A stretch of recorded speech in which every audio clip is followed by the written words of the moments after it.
Yon. So, good day guys. This is Doc Rod Dantay, a certified mental health trainer.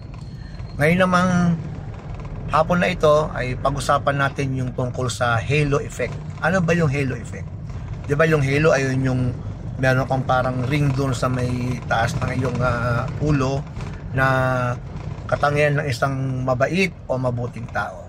So yun ay isang cognitive bias sa psychology ang tawag namin dyan, na yung mga tao meron silang impresyon na maaaring mag-last dahil na nagtatagalikan ng kabutihan o isang positibo na pananaw ang tao towards you. Halimbawa, bumibili ang mga tao ng mga produkto kahit hindi pa nasusubukan kung nag-endorse doon ay isang artista, no?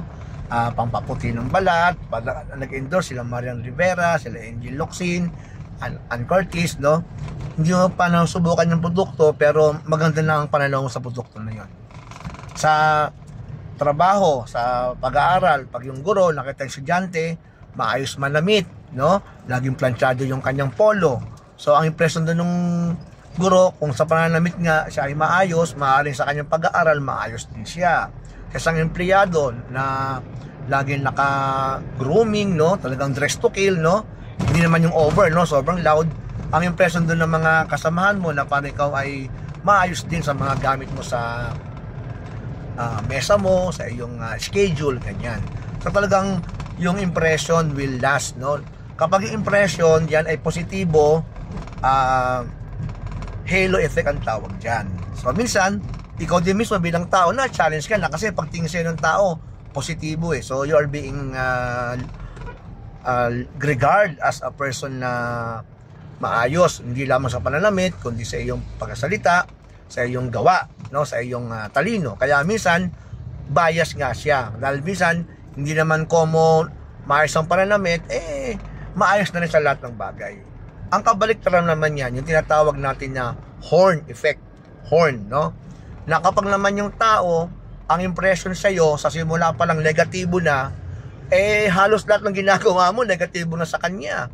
So yun nga yung nagiging bias, yun ang cons nun, no? For example, sa isang beses lang na nakita mo yung artista o yung politiko na pagbintangan ng ganung bagay, yun lang impression, no? All throughout, na mas ganun gagawin mo, parang negatibo na rin, palpak na rin. Kaya sa nagiging cognitive bias. So yun ang dikta ng horn effect. Yun ang epekto noon, no? Sa tao na yung unang tingin sa iyo ay hindi maganda, unang pagkikita nyo, unang yung pag-meet. Kaya ang payo ko, no, piece of unsolicited advice from Doc Rod, kapag mag-apply ka ng trabaho, give your best shot, no? Magbihis ng maayos, no?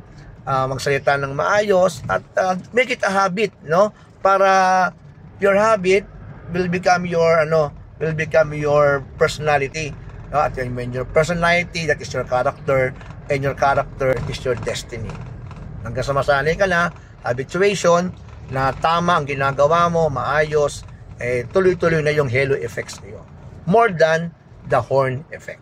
Okay? So I hope you learned something today. I-spread natin ito, i-share natin sa ating mga kaibigan, sa mga kamag-anak, para mas malayo pa, marami pa ma-reach ng ating mga simple theories na sinishare sa inyo mula sa philosophy, psychology, and about sa ating buhay. Okay? Salamat sa ating mga supporters. Shout out sa ating mga talagang sumusuport sa Doc Rod TV, sa ating mga vlog. Mas marami na ngayon tayong naabot. We are using social media. Sa aking mga former students, sa aking mga colleagues, no, na hindi nakakalimot, na naalala pa yung ibang mga topics sa ating mga lesson, salamat at mabuhay kayong lahat.